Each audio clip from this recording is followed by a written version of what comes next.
करना ही प्यार है, इंतजार करना प्यार नहीं, क्या किसी को पा लेना ही प्यार है, उसको सिर्फ चाहना प्यार नहीं। अगर उसकी सारी ख्वाहिशों को पूरा करना प्यार है तो उसकी लिए उसकी खुशियों के लिए दुआएं करना वो क्या है। डीजे राजू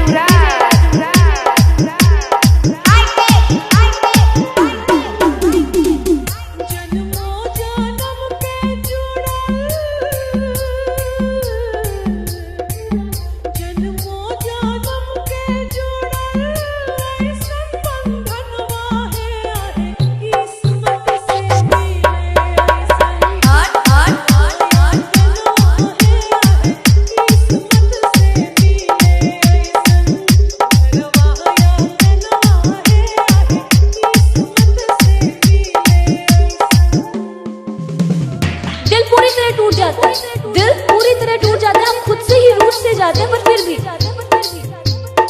फिर भी हम अपने दिल को उसको मनाने से रोक नहीं पाते। वो आशिक भी ना कितना डेयरिंग होता है। डीजे राजू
जब आंखों में आंसू उसके आए और दिल भारी आपका हो जाए, आंखों ही आंखों में इशारे हो गए, उन्होंने भी आपको देखकर मुस्कुरा दिया, प्यार हो गया।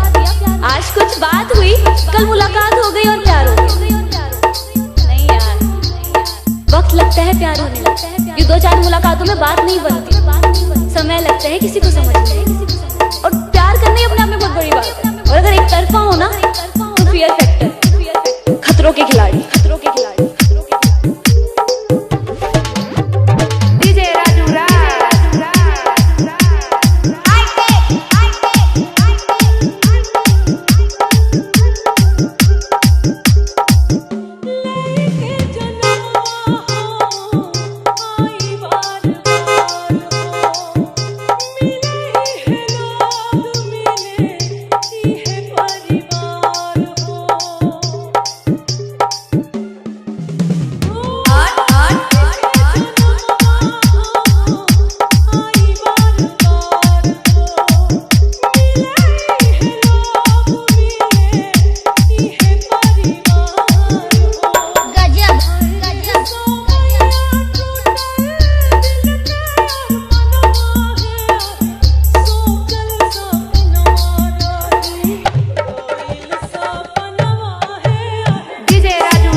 एक नंबर का मेरा बालम करे से लाड मेरे, मेरी ठाडी टोर बढ़ाई रखे से ठाठ मेरे, मेरी ठाडी टोर बढ़ाई रखे से ठाठ मेरे।